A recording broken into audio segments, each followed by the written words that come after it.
about somebody's second wife? You know, like one somebody's of these second wife. Second wife. There's usually a prenup. If there's a prenup, they lock it's not them in. Yeah, they're smart enough to lock him in. I say to the 3 fucking guys who are married and don't have prenups. Yeah, none of us. Well, he's not married yet. Yeah. Should he get a There's prenup? still hope for you. Should he get a prenup? Of course he should have a fun. All fucking 3, all of you should have a prenup. Yeah, but it's Why? no fun.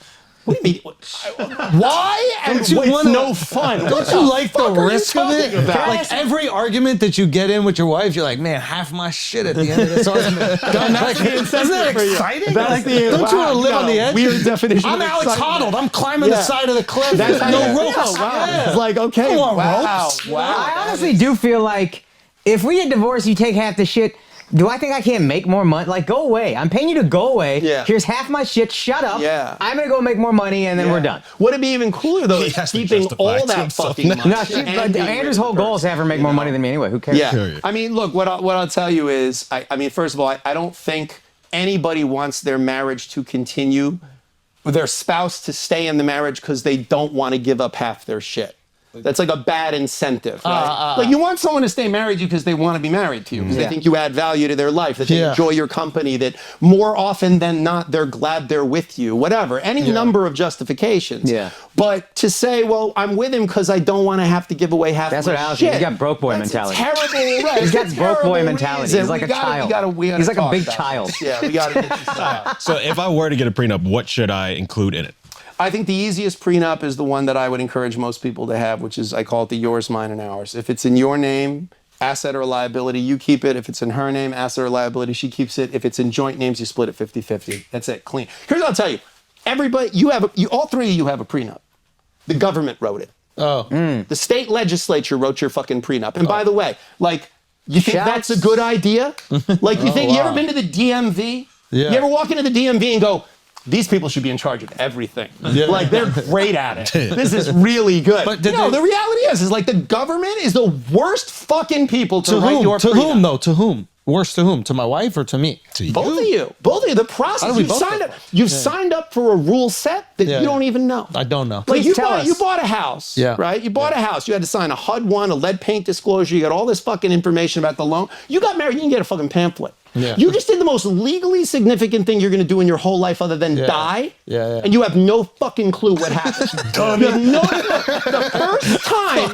first time It's called big dick energy. That's what it's called. That's what it's called. Big dick. I agree. I ain't no Yeah, pussy I ass agree. shit. Oh, let me look at the documents. I didn't even know what the house you were talking about. I'm going to just take it. More lead, Just take it. more lead paint. Translate that to going to More Vegas lead and paint. being like, I'm betting it all on black. How much? I don't know all of it. Go. Like, I would do that's that. fucking crazy. I have No, and it's have crazy. lost quite a few Bitcoin. So It is crazy. It is what it's. No, it is what it crazy. It is crazy. 100%. Because my attitude is, look, all kidding aside, every marriage has a prenup. It's either one that's written by the government or it's written by the 2 people that like each other theoretically more than the other 8 billion other options, right? Right. So who is better to come up with a rule set than those 2 people? And that's all a prenup is. A prenup is just saying, look, you know, there's going to come a time, like if you get married, it's smart to say to your spouse, when you're getting along still, Yeah. babe, we're going to get in a fight at some point. I promise. It's probably going to be my fault. I'm going to say some dumb shit. I say dumb shit. It happens. Yeah. When we get in that fight, what should that look like? Do you need a minute? Should I give you some space? Like, if I force you to talk about it, is it going to turn into a whole thing? Or do we need to take care of this now because you don't want to go to bed angry? Like, I want to know. Because the worst time to learn how to fight is when you're in a fucking fight. Like, that's the worst time to learn how to do a fight. Yeah. So that's all a prenup is. A prenup is saying, look, we're getting along right now. We have an abundance of goodwill between the 2 of us. If, God forbid, in the highly unlikely 56 fucking percent, the highly unlikely chance that we would get divorced, what would that look like? And by the way, there's a way to say it that I think has a tremendous amount of big dick energy, which is to say, you know what? You're my woman. I want you to feel safe. Yeah, like you can't feel loved unless you feel safe. And the way I want you to feel safe, I want you to feel safe is I want you to feel safe from everyone, including me. So what is dumb do we're you think gonna our owe wives each other? are? Well, I mean, they married you. She's like, I got this simp. Yo, actual question, yours, mine, and ours. How does that go once you're married? Everything's just gonna go ours, right? You're gonna buy the house, it's gonna be our name. You're gonna buy the cars, it's gonna be our name. Conversation you gotta have. Like, look, you know this as a married man. If you can't have difficult conversations with your spouse, don't get fucking married. Like part of being married is having hard conversations, How do talking you about feel tough stuff. personally? Yeah. Let's say you and your wife are both working. Wife decides to not work to raise the child. Sure, common.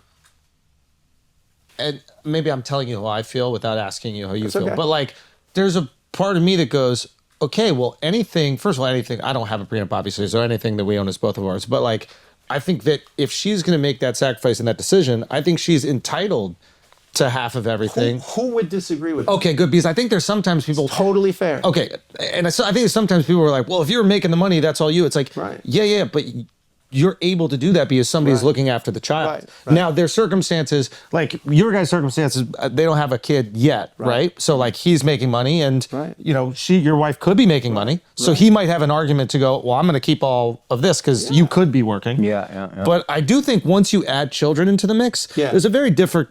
But I totally agree, and I think any reasonable person would. But just to push back on that thought a little bit. Yep.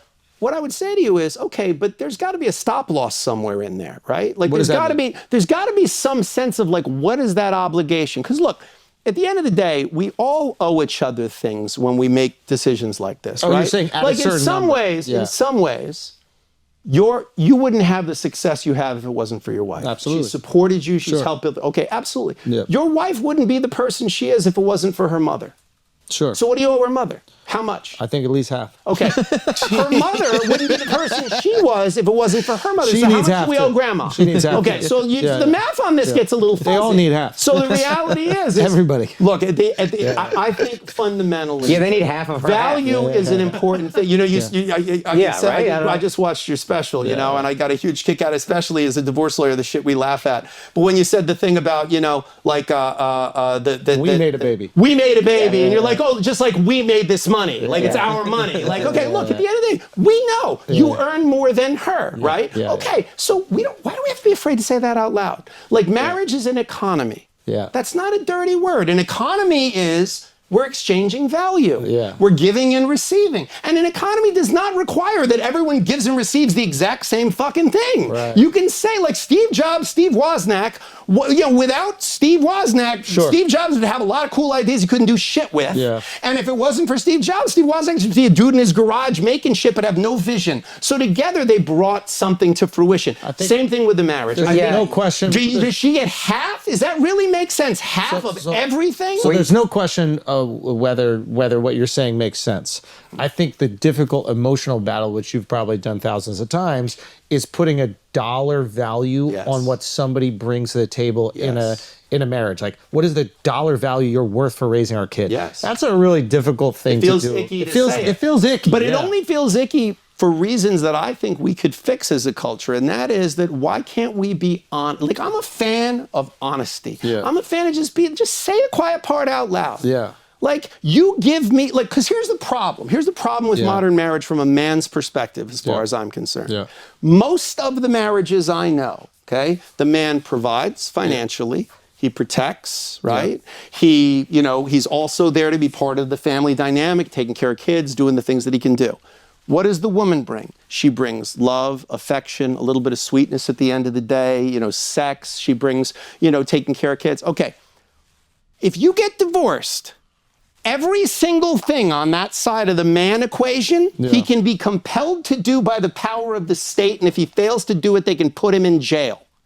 Nothing on that other side, the female side, is enforceable at law. The court cannot order her to be nice to you, to fuck you, to be a wonderful mother to your children. She can't. They can't force that. So when you have a contract where only one side of it is enforceable with the power of the state and the other side is not, my attitude is, why don't we then just have an honest conversation about what we could both be afraid of and what value we want to attribute But the to court something. can't force you to protect your wife, and the court can't force you to make money Economically, for your they family. can force you you to. They can force you to protect somebody. You can, like, I've had cases where the court says, okay, this person needs a security detail. If it's a celebrity, they say these kids are going to need security for when they go to school, things like that. But the average person, like, can the court say you have to work to a dad? Well, what the courts say is Lincoln freed the slaves. Like, if you're a you notice I take a look over. Appreciate it. Like, I like Brand's fucking guy. He jumps right in on that. He's like, nod to Lincoln, by the way. Just want to big ups. What does that mean? What does that mean? What I'm saying, The dude in court. What is it? take a right on racist lady there. It's the dude in court. Yeah, you said her pussy was like a bowl of oatmeal. Yeah. You said she's thicker than a Thicker than a bowl of oatmeal. So if your financial status at the moment you were getting divorced determined what your obligations were, everybody quit their fucking job the minute they were getting divorced. Right. So what the courts say is, like, if you're a brain surgeon who now I'm getting divorced, I decided I want to be a fucking yoga teacher. Right. The court goes, look, Lincoln freed the slaves. We can't make you be a brain surgeon. You're just going to be you're going to be a yoga teacher who has the financial obligations of a brain surgeon. Oh, wow. So they impute an income to you. Oh, really? And they'll say, whatever you do for a living, it's fine. We can't force you to work, but we can give you financial obligations commensurate with your earning capacity, even if you're not earning at that capacity. Wow. Which is actually really That's fucked fucked up up. sometimes. Yeah. Like, I had a client once who was an air traffic controller. And if you know anything about air traffic controllers, like, you can have a high school education, be an air traffic controller, make like $300,000-400,000 grand a year. Wow. Like, you can do really, really well. Well, this guy, his mother passed away. He was very close with her. He had a lot of anxiety and a lot of depression from it, and he had to go on medication, psychiatric medication, to, like, sort of deal with it. You're not allowed to be on benzodiazepines or certain psychiatric medications while you're in air traffic control, so he was terminated from his position. The next best job this guy could get, he made about $50,000 a year. But the court was like, no. You still got to. Your earning capacity is $350,000 a year. That's what you made. And we were like, Judge, what job can this guy get where he's going to make that amount of money? So it can sometimes, this is how guys end up in jail for not paying So what support. do you do? It's not their fault. So what do you do? He suffered, basically. Yeah. I mean, he had a very unfair child support award placed against him. He ended up in jail a couple of times. It was a really... Because he was, like, selling drugs or something to make the money? No, or? he just was not... He didn't pay his support. It's illegal to not pay child support. You can be put in jail. Like, you can't go back for a readjustment if you have. We did after a certain amount of time, and then it was granted. Yeah, Oh, like, it was so- the judge sort of didn't buy that this was not done intentionally. Like, we joke in our industry that, we call it sudden income deficiency syndrome. That it hits like 9 out of 10 divorcing men. Like, guys are doing really great, and then all of a sudden they're getting divorced, and they're like, "But this year's going to be bad. I'm not going to do well this year." Like, you work for Goldman Sachs, and they're like, "Yeah, but we're having a bad year." So it happens a lot that judges tend to look at people and go, something tells me that if you're saying you're suddenly not doing well financially, and it happens to be when you're getting divorced, there might be it's not a coincidence. So I hear about these